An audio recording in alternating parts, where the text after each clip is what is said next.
Hello बच्चों, मैं Sandeep Tiwari Sandeep chemistry era की तरफ से आपका वेलकम करता हूं। बेटा आज हम लोग 11th फाउंडेशन और आईटी नीट की फर्स्ट क्लास स्टार्ट करने जा रहे हैं। बेटा इस चैनल पर हम लोग first class IIT JEE NEET और 11 फाउंडेशन के लिए, ठीक है। तो 11 फाउंडेशन आप समझ सकते हो कि ये बोर्ड के लिए होगा आपका। उसके बाद उससे जो हायर प्रॉब्लम्स होंगी, हायर कॉन्सेप्ट होंगे नीट और आईटी जेई एडवांस के लिए और मेंस के लिए, उसके लिए हम लोग बात करेंगे।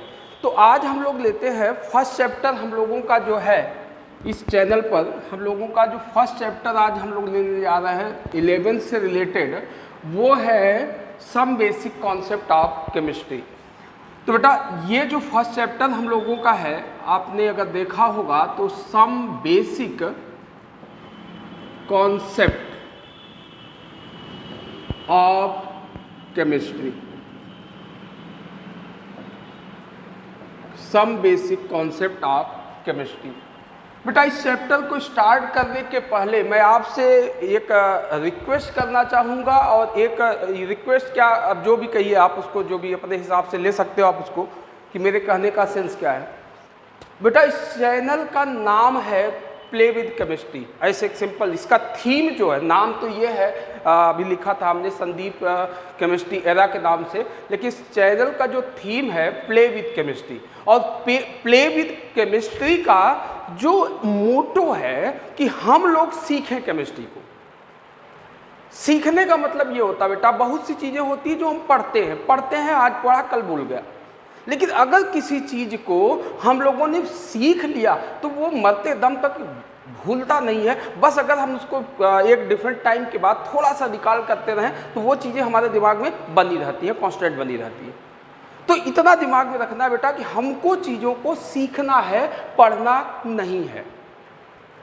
अगर आप सीखोगे तो पढ़ना ही तो पड़ेगा, वो तो दूसरी चीज़ हो गई, लेकिन सीखना है। मेन दिमाग में ये बात रखना कि ये चीज़ हम जो जा रहे हैं, देखने जा रहे हैं, केमिस्ट्री सब्जेक्ट में खोल रहे हैं, तो उसका जो पार्ट है, जो हमारा आर्टिकल है, जो चैप्टर है, उससे क्या चीज़ें हम निकाल करके और क्या चीज़ें हमने सीखा। साइकिल चलाना हम लोगों ने सीखा था बेटा, पढ़ा नहीं था। अगर पढ़ा होता कि साइकिल का पैडल ऐसे मारा जाएगा तो आप आज तक भूल चुके होते कि साइकिल कैसे चल। बहुत से आज बहुत लोग होते हैं जो, जैसे हम ही को ले लो, हमको साइकिल चला 20-25 साल हो गए, लेकिन वो सीखा था। आज भी हमको दे दिया जाए साइकिल, हम चला लेंगे, लेकिन अगर हम पढ़े होते तो वो शायद हम भूल चुके होते। ठीक बेटा, तो सीखने का प्रयास करेंगे। और इस चैप्टर में बेटा जो आज हम लोग बात करने जा रहे हैं, 2-3 टर्म पे बात कर रहे हैं, और उसके बाद उस टर्म के बाद हम लोग बात करेंगे सबसे इंपॉर्टेंट पार्ट, जो फिजिकल केमिस्ट्री। 3 पार्ट आपके हो जाते हैं अगर केमिस्ट्री में बात किया जाए। बेटा 11th के लेवल पे बात कर रहा हूँ, तो केमिस्ट्री के आपके इस 11th के बेसिस पे अगर मैं बात करूं तो 3 पार्ट हो जाते हैं बेटा। एक हम लोगों को अभी 9th-10th में आप लोगों ने सिर्फ केमिस्ट्री पढ़ा था, तो एक तो हम लोग पढ़ते हैं कौन सा, फिजिकल केमिस्ट्री। एक हम लोग पढ़ेंगे कौन सा, organic chemistry, organic chemistry. And एक होता है कौन सा, इनऑर्गेनिक केमिस्ट्री, इनऑर्गेनिक केमिस्ट्री। ये 3 पार्ट हो जाते हैं बेटा। तो ये जो चैप्टर है बेसिकली हम लोगों का some basic concept of chemistry, ये बेटा फिजिकल केमिस्ट्री का पार्ट है, चैप्टर है। और फिजिकल केमिस्ट्री का एक ऐसा पार्ट है ये चैप्टर कि अगर ये चैप्टर आपने सीख लिया तो आपको फिजिकल केमिस्ट्री की 40% चीज़ें क्लियर हो जाएगी, ये गारंटी। कॉन्सेप्ट बदलते हैं, मैं ये नहीं कह रहा हूँ कि ये चैप्टर पढ़ लो फिजिकल केमिस्ट्री आ जाएगी, लेकिन ये अब आप नाम सुना होगा आपने, मोल का नाम सुना होगा, अगर इक्विवेलेंट वेट का नाम सुना हो, मोलैरिटी का नाम सुना हो, नॉर्मेलिटी का नाम सुना हो, मोलैलिटी का नाम सुना हो, आप ये ऐसी चीज़ें हैं कि फिजिकल केमिस्ट्री में आपको कहीं ना कहीं उनका यूज करना ही पड़ेगा।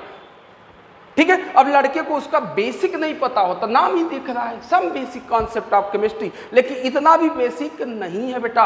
बस सीख लेंगे अगर हम लोग तो इसको हम लेकर के पूरे फिजिकल केमिस्ट्री में दौड़ाएंगे। ऐसा नहीं कि ये फिजिकल केमिस्ट्री में, ऑर्गेनिक में भी कैलकुलेशन थोड़े बहुत होते हैं, इनऑर्गेनिक में भी होते हैं, तो वहाँ भी इनका यूज हम लोग करते हैं।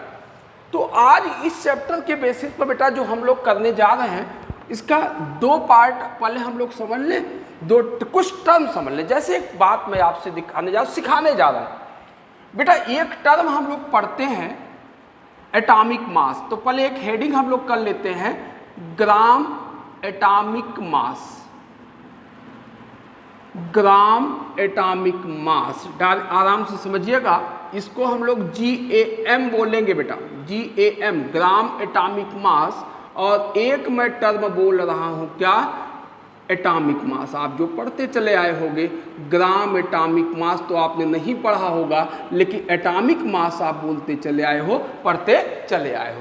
तो पहले हम लोग इस पे बात करते हैं, इन दोनों पर क्या मतलब है इसका बेटा, ठीक है। तो बेटा अगर मैं GAM ग्राम एटॉमिक मास और एटॉमिक मास में डिफरेंस बताऊं आपको, तो क्या होगा देखिएगा डिफरेंस, ध्यान से सुनिएगा, एकदम आराम से, एकदम रिलैक्स होके बेटा। Gram atomic mass it represent, मैं लिख दे रहा हूं, it represent the mass of 1 mole atoms. किसी भी एलिमेंट के 1 मोल एटम का जो मास होता है वो उसका क्या कहा जाएगा बेटा, ग्राम एटॉमिक मास कहा जाएगा। और इसको अगर मैं लिखूं तो it represent the mass of single atom. अब समझो, सिंगल एटम, एक एटम का मास। बेटा हमारे हाथ पर एक ऑक्सीजन का एटम रख दिया जाए, एटम, एक सिंगल एटम। अब आपसे पूछा जाए कि उस एटम का मास क्या होगा, तो आप कहोगे कि जो मास पूछ रहा है वो कौन सा मास है बेटा, एटॉमिक मास है, ठीक है, एक एटम का मास। लेकिन अगर हमसे पूछा कि 1 मोल एटम्स का मास क्या होगा, तो 1 मोल एटम्स का मास पूछने का मतलब है कि वो उसका क्या जानना चाह रहा है, ग्राम एटॉमिक मास। और एक बात मैं आपसे उम्मीद तो कर सकता हूं, 9th-10th में आपने पढ़ा होगा बेटा, इतना तो सब लोग जानते होंगे, मोल पे तो हम लोग डिटेल में बात करेंगे। 1 mole is equal to 6.02 into 10⁻23। इतना वैल्यू, एक मोल की वैल्यू, जैसे हम लोग कहते हैं ना 1 डजन, एक दर्जन, तो 1 डजन इज इक्वल टू 12 होता है। अब कोई भी चीज हमारे पास 12 हो, 12 नंबर में हो, तो हम कहेंगे 1 डजन है, एक दर्जन है। लेकिन अगर हमारे पास कोई भी चीज इतने नंबर में हो तो हम उसको क्या कहते हैं, 1 मोल है। तो इतना तो दिमाग में आपके होगा। अब एक चीज मैं दोनों में डिफरेंस दिखा रहा हूं आपको, फिर कैसे। बेटा सपोज करो ये है ऑक्सीजन का एटम, ये ऑक्सीजन का क्या है, एटम है, और ये सिंगल एटम है, मैं लिख दे रहा हूं सिंगल एटम, ठीक है। अब आपसे कहा बेटा कि इसका बेटा एटॉमिक मास बता दो। क्या पूछा, एटॉमिक मास बता दो। तो एटॉमिक मास अगर आपसे पूछा तो आपके दिमाग में बात आ गई कि भैया एक एटम की बात कर रहा है। तो आप जानते होंगे कि ऑक्सीजन का जो एटॉमिक मास होता है बेटा 16 AMU होता है। एटॉमिक मास यूनिट कहा जाता है, this is atomic mass unit कहा जाता है इसको बेटा। और इसको आज की डेट में हम लोग U से रिप्रेजेंट कर देते हैं ना। अब एक चीज मैं आपको इन्फॉर्मेशन बता रहा हूं कि 1 AMU की जो वैल्यू होती है बेटा, 1 AMU is equal to 1.66 into 10⁻⁻24 gram होता है। एकदम रिलैक्स होकर चीजों को सीखिएगा बेटा। तो बेटा ये बताओ, अगर मैंने पूछा कि ऑक्सीजन के एक एटम का मास क्या होगा, तो आप कहोगे सर 16 AMU होगा। अगर हमने पूछा कि ऑक्सीजन के एक एटम का मास, सिंगल एटम का मास ग्राम में क्या होगा, तो बेटा ये बताओ 16 AMU, और 1 AMU की वैल्यू कितना है, इतना है। तो अगर इसको इससे मल्टीप्लाई कर दे तो ये वैल्यू ग्राम में कन्वर्ट हो जाएगी कि नहीं। तो ये जो मास हो जाएगा तो आप कहोगे 16 इंटू 1.66 इंटू 10⁻⁻24 ग्राम। ये ऑक्सीजन के एक एटम का मास किस में है बेटा, AMU में, और ये किस में है, ग्राम में, ठीक है। अब अगर मैं आपसे पूछता बेटा कि यार mass of 1 mole oxygen atoms क्या होगा, 1 मोल ऑक्सीजन एटम्स। तो बेटा ये बताओ, ये एक एटम का मास है ना, ये तो सिंगल एटम का मास है। 1 मोल की बात करा तो इसको हम 6.02 इंटू 10⁻23 से मल्टीप्लाई कर दें तो ये हो जाएगा 16 into 1.66 into 10⁻⁻24 into Avogadro number जिसको हम लोग बोलते हैं 6.02 इंटू 10⁻23 ग्राम, और एपॉक्सीमेट वैल्यू आप निकालोगे बेटा तो ये 16 ग्राम निकल के आएगी।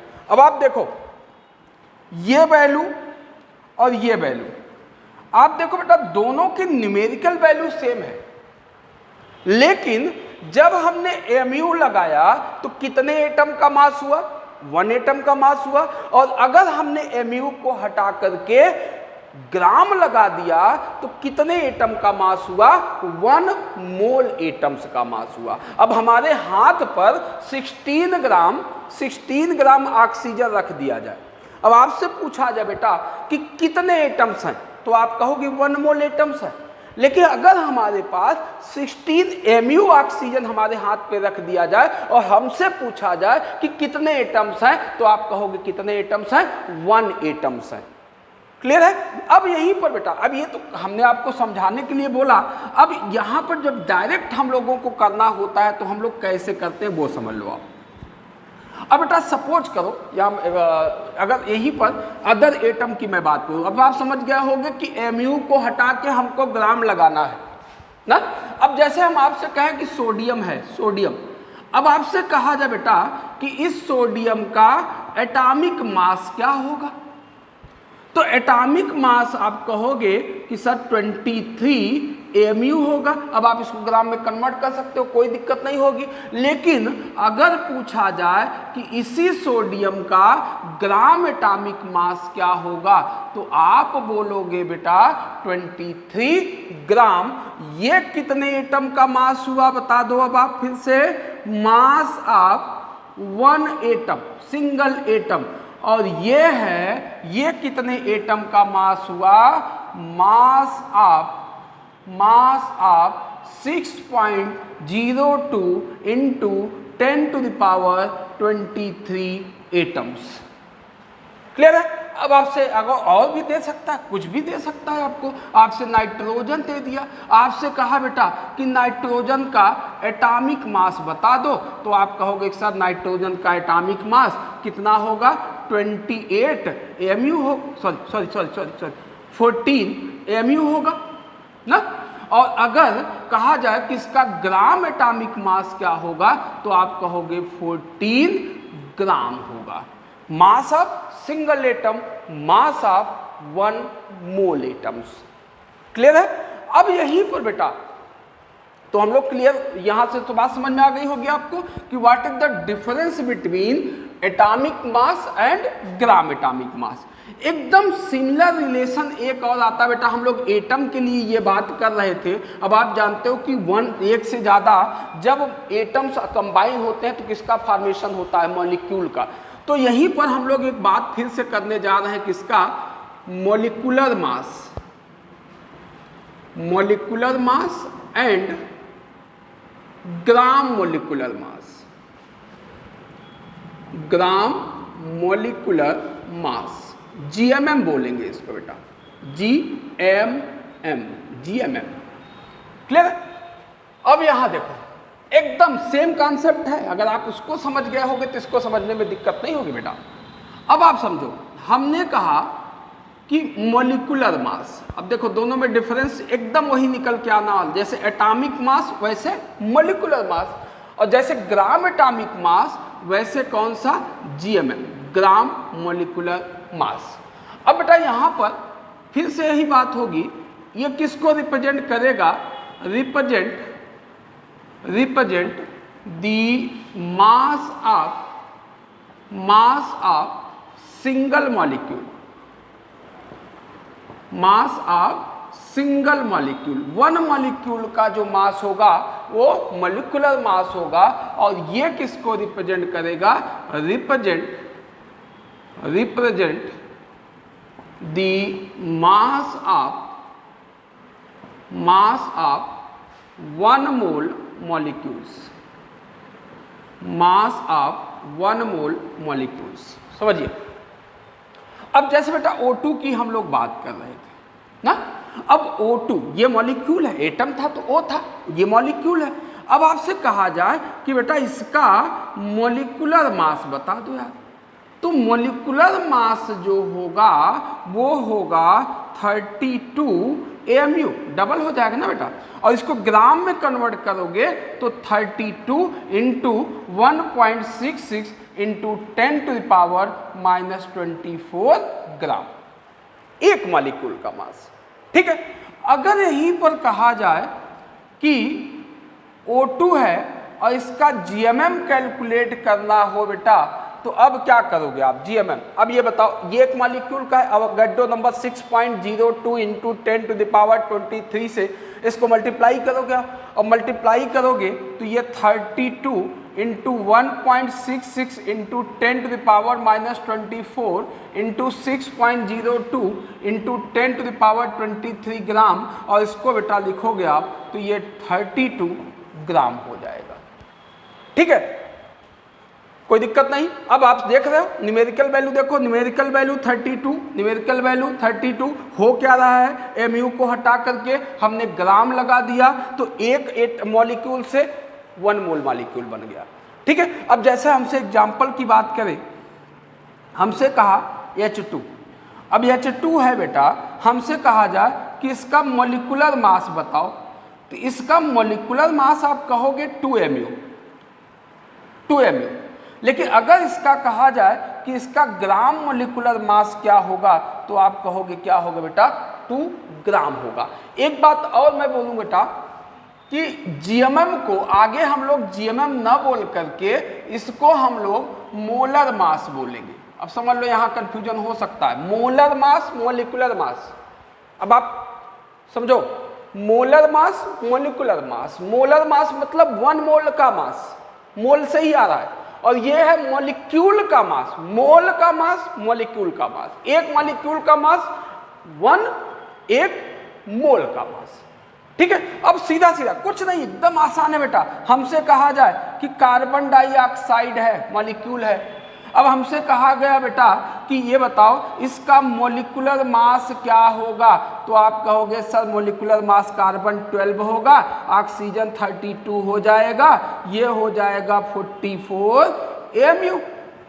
ठीक है, और यहीं पर अगर इसका कहा जाए कि इसका मोलर मास बता दो, तो आप कहोगे मोलर मास क्या होगा, 44 ग्राम होगा।